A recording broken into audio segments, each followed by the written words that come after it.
When doing storytelling and literacy work with young people who have multiple disabilities and/or visual impairment, we have to work a little harder to bring the story to life for that young person. They might not be able to see the story print or the images in the book, so we have to try a little harder to represent imaginary concepts, items that aren't in the real world next to that young person. We would bring into play all their senses in the best cases to actually allow that young person to experience as fully as possible the reality of that story. A very simple way to make any story multisensory is to add in other materials and create a small basic kit to get you started. For example, this story is called The Magnetic Banana. This is about two schoolboys learning about science, learning about magnetism and having some frolics on the way. To make the story come to life, we add in some real magnets so pupils who are not familiar with this concept can try feeling, disconnecting, feel the force of the magnets. Additionally, you can have elements that do appear in the story. In this story, a worm is made magnetic so pupils can feel a worm-shaped object, in this case a snake. And you can add in additional elements to further demonstrate aspects of the story. Here we have some metal spoons, there is a scene in a kitchen, so the fun and nonsense that the boys would have with being magnetic there. You can add in additional materials as your pupil group needs or when available. For example, to add relevance to this story, a fresh banana can be around for pupils to feel, have a tactile experience, to smell, hear the peeling, and also, if possible, taste. An example of a typical sensory story we would use in school would be a box, perhaps as many boxes as you require, depending upon the scale of the story. This story, The Genie and the Lamp, is an experience of the Orient, Far East and adventure, so there are many opportunities for multisensory experience. It's an in-house story, so not from a printed text. We have the story with a guide to staff, what should occur in the story and which objects they can employ while they're telling it at which stage.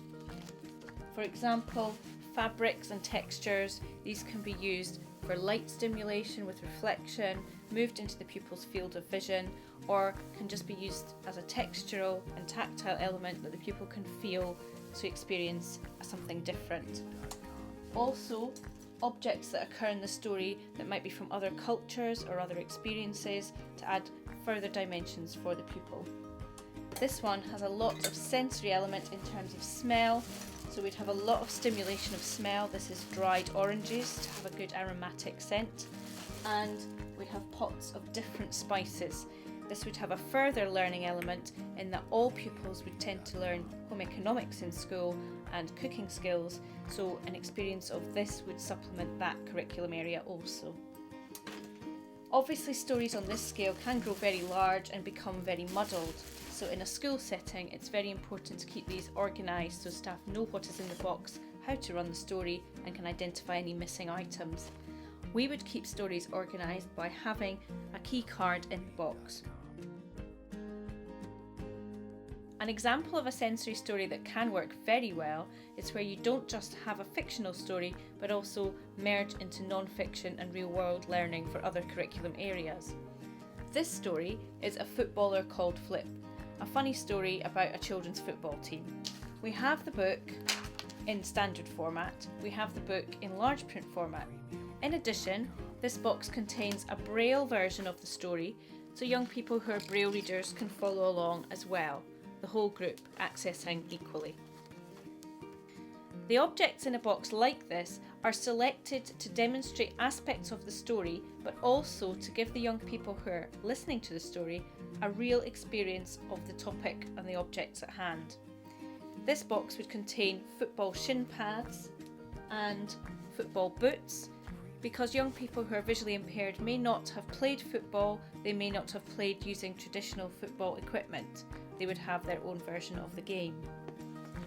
There would also be paraphernalia associated with football and going to football games, some more objects that you may use when playing the game, and also an actual football.